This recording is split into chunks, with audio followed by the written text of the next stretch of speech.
Salut, bienvenue dans cette nouvelle vidéo, j'espère que vous allez bien. Moi ça va super, même s'il pleut dehors et qu'il y a plein de voitures qui font du bruit.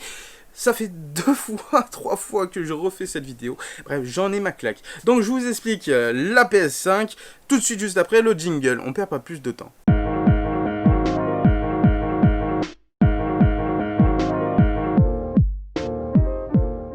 Vous l'avez vu, hier, Sony PlayStation a annoncé le 11 juin le design de la PS5 avec des infos supplémentaires sur les prochains jeux disponibles sur cette console. Et je suis très heureux parce que, eh bien, ça y est, on connaît exactement la concurrence. On connaît le design des deux grosses machines qui vont animer ces 7 futures années.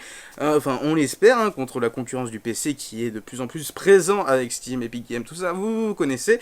Bref, la PS5 a un design totalement futuriste, on l'adore, moi je le kiffe. Vous êtes nombreux à avoir vu, et je vous ai posé la question sur Instagram, par rapport au modèle lecteur Blu-ray ou modèle digital. Il y a une personne sur à peu près une trentaine de personnes qui a choisi le modèle digital. Alors, faut savoir que maintenant, les PS5 et Xbox Series X, je sais pas comment ça va être, mais sur les générations d'avant, PS4 et Xbox One, une fois que tu mettais ton CD, ton Blu-ray, voilà, en fonction du support de la console, eh bien, tu avais un temps de chargement indispensable pour jouer directement à ton jeu. Hein. Donc, en gros, tu joues à une mise à jour directe en Day One. C'est toujours sympa. Hein.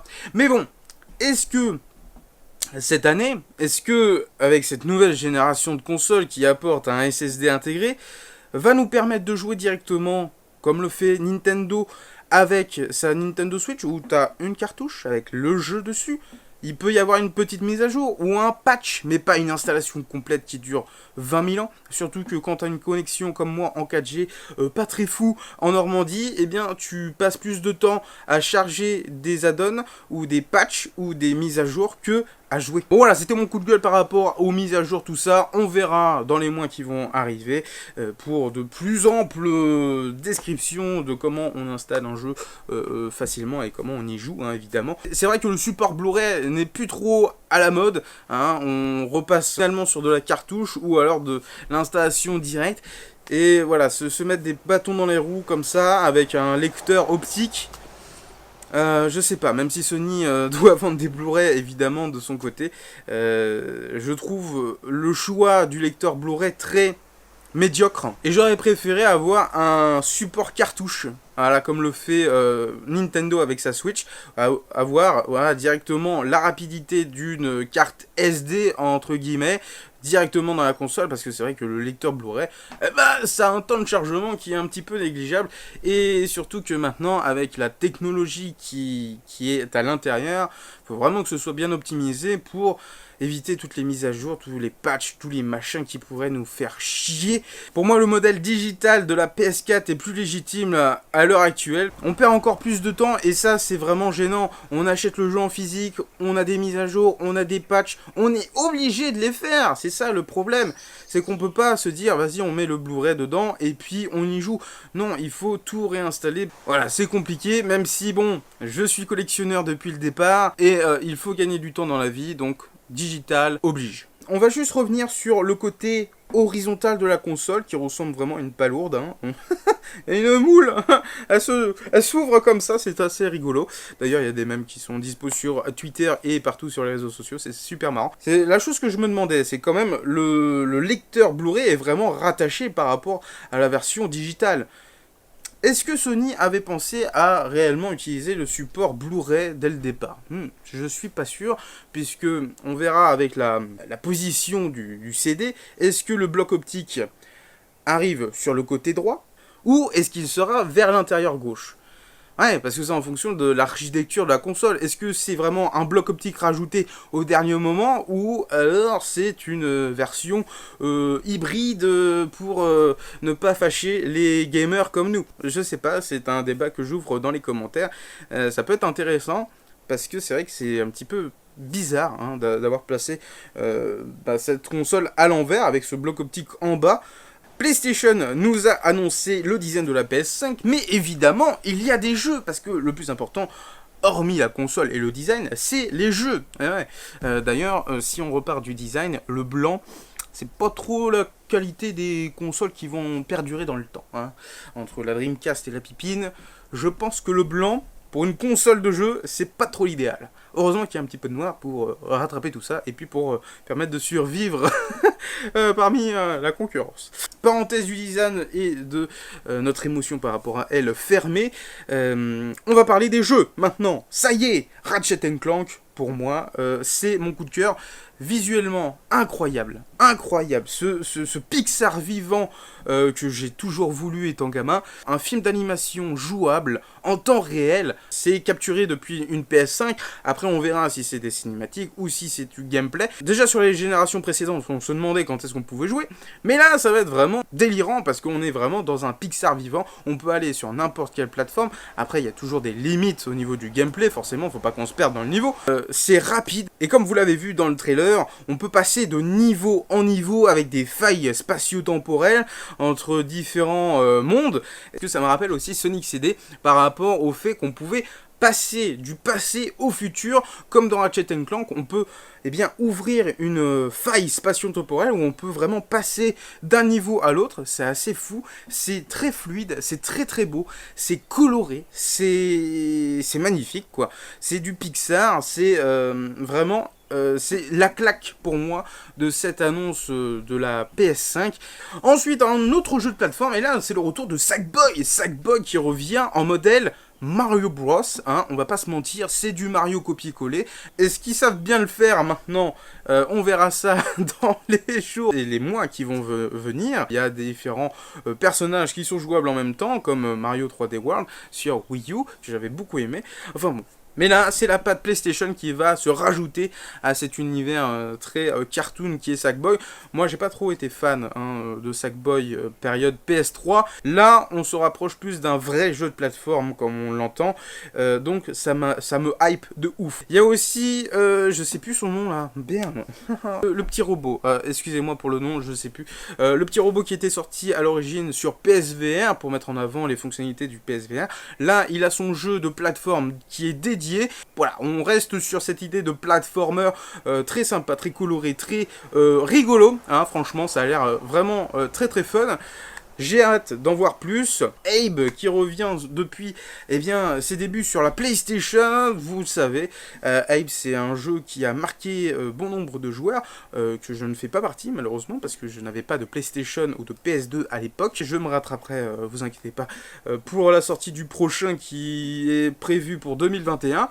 Évidemment, il n'y a pas beaucoup de jeux qui ont été annoncés en 2020, fin d'année, à part le Spider-Man. Spider-Man, la suite de l'épisode PS4 qu'on avait adoré avec les parents. J'ai super hâte d'avoir cette suite entre les mains et de pouvoir parcourir New York ou alors parcourir une autre ville, ça serait vraiment sympa. À voir prochainement. Après niveau graphique, en fait tu reprends le modèle PS4, tu le pimpes un petit peu en mode t'inquiète, c'est un jeu PS5 et voilà. Il n'y a pas de claque extraordinaire par rapport à cette annonce de Spider-Man, c'est juste que voilà, le titre est présent, Day One, avec la sortie de la console normale et digitale. Autre jeu qui m'a hypé, c'est Stray, un jeu où tu incarnes un petit chaton roux, très sympa, très mignon. Il traverse différents niveaux très futuriste avec des robots à la place des humains. C'est peut-être un jeu contemplatif sur la société actuelle qui va se transposer dans le futur.